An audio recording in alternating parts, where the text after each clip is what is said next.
Assalamualaikum warahmatullahi wabarakatuh. Baiklah, sebelum kuliah ini kita mulai, kita berdoa dulu. Berdoa mulai.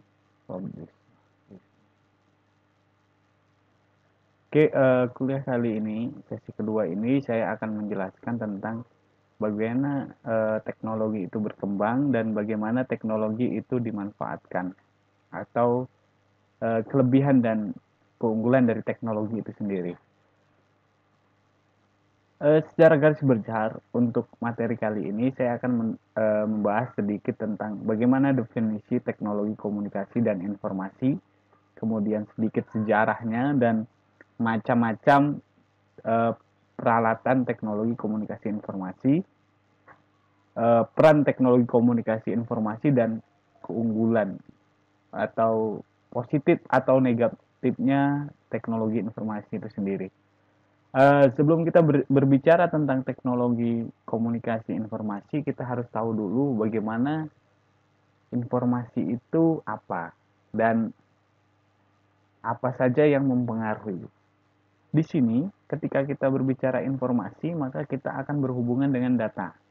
Data itu merupakan sebuah deskripsi suatu benda atau kejadian-kejadian yang mampu kita maknai secara langsung atau terhadap pemaknaannya.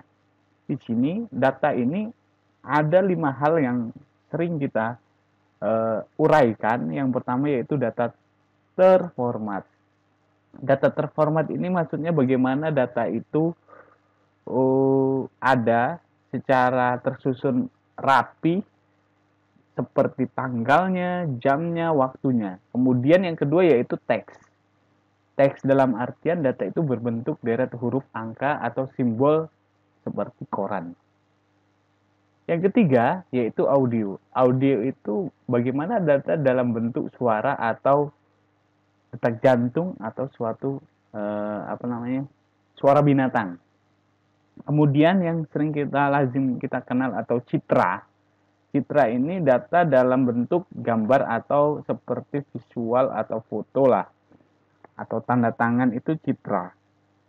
Yang terakhir, penggabungan antara data itu yaitu data video yang sekarang lagi kerap sebagai tren di masa pandemi ini, atau data video itu data yang berupa gambar bergerak, animasi atau film. Secara umum kita bisa definisikan 2 hal yaitu teknologi komunikasi dan teknologi informasi. Teknologi komunikasi ini berkaitan dengan proses penyampaian informasi dari pengirim ke penerima.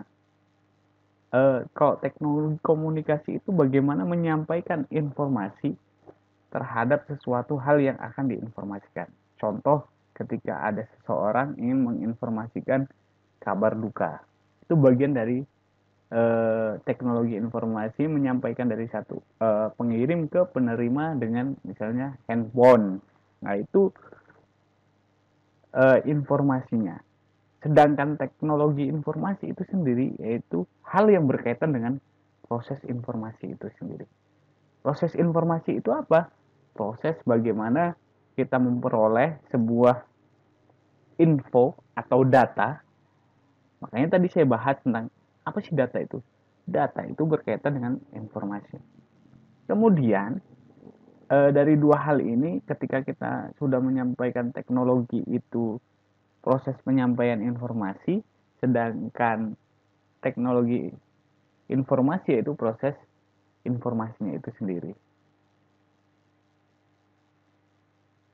Kemudian bisa kita simpulkan bahwa teknologi informasi yaitu suatu teknologi bagaimana untuk menyebarluaskan pengelolaan teknologi untuk bagaimana kita menyerapnya, mengelolanya, menyampaikan informasi itu secara manfaat menggunakan teknologi atau komunikasi berupa komputer atau hal-hal inovatif yang bisa diterima oleh manusia untuk mempermudah suatu kegiatan. Dilihat dari sejarah kita itu atau macamnya itu ada 2, yaitu teknologi komunikasi masa lalu dan teknologi masa sekarang. Teknologi masa lalu yaitu bagaimana teknologi itu mampu diterima atau mampu menginformasikan sebuah cerita atau informasi yang didapatkan. Contoh kita yaitu batu prasasti.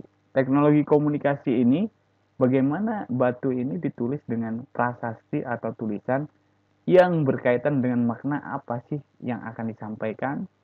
Kemudian ada yang berupa asap, ada yang berupa kentongan, yang terakhir itu daun lontar. Nah, ini contoh dari teknologi komunikasi yang kuno. Sedangkan teknologi informasi yang terkini atau modern sering kita tahu ada telepon, surat kabar, televisi, dan fax. Kemudian telegram, radio komunikasi, radio, telepon satelit, dan internet. Yang paling modern yaitu internet. Internet bagaimana kita memperoleh teknologi informasi itu secara cepat dan mudah dimengerti oleh kita. Ketika kita sudah berbicara tentang sejarah, terus teknologi, masa lalu, masa sekarang, maka kita berbicara tentang peran teknologi komunikasi itu sendiri. Secara umum, perannya itu sangat dirasakan oleh kehidupan kita dengan sehari-hari. Bagaimana teknologi ini tidak bisa dipisahkan antara manusia dengan teknologi. Atau sering kita kenal dengan Jepang itu menganalisis atau melakukan sebuah inovasi dengan Society 5.0 atau yang kenal sekarang yaitu perpaduan antara teknologi IT, masyarakat, dan kebiasaan orang untuk mempermudah sebuah proses bagaimana kualitas manusia itu balance dalam hal kehidupan sosial, peran masyarakat itu secara menyeluruh. Keuntungan dari teknologi informasi itu akan memiliki dampak yang pertama yaitu positif. Ketika kita memperoleh dampak positif, bagaimana orang-orang itu meningkatkan kualitas hidup manusia itu dengan teknologi komunikasi secara manfaat dan keuntungannya sangat dirasakan oleh manusia. Sedangkan negatif terjadinya penyalahgunaan teknologi. Contoh sederhana aja lah, ketika kita memakai teknologi hanya untuk hal-hal yang kurang baik, misalnya contoh membajakan kartu kredit, siber porno, dan penyebaran hal-hal yang tidak diinginkan. Secara umum, manfaat yang kita peroleh yaitu bagaimana teknologi komunikasi ini satu, bagaimana komunikasi kita menjadi lebih mudah. Kemudian bagaimana kita memperoleh informasi dengan mudah diakses. Ketiga, bagaimana kita mempersingkat waktu dan menghemat waktu. Kemudian proses dalam sebuah jual beli yang sekarang itu menggunakan elektronik atau sistem online. Kemudian komunikasi tanpa batas dalam hal bagaimana kita bebas berkomunikasi secara langsung, menyeluruh, dan tanpa batas. Yang selanjutnya yaitu bagaimana kita menginformasikan secara efektif. Perlu kita ketahui juga bagaimana proses komunikasi itu bisa secara menarik dan daring ini memberikan sebuah pengalaman untuk kita melakukan inovasi penciptaan beragam alat teknologi modern itu sendiri. Mungkin itu kuliah ini yang saya sampaikan. Nanti ada pertanyaan boleh ditanyakan. Kemudian teman-teman silahkan dijawab. Amati apa sih peran teknologi komunikasi itu dalam kehidupan manusia. Kemudian menurut Anda itu dampak positif negatifnya seperti apa yang Anda rasakan. Yang terakhir yaitu dampak positif. Pengamatan ini bisa dikumpulkan nanti berupa PDF, bisa di e-learning Wali Songo. Sebelum itu teman-teman nanti absen di kolom komen. Mungkin itu saja. Kalau ada kekurangan mohon maaf. Wassalamualaikum warahmatullahi wabarakatuh.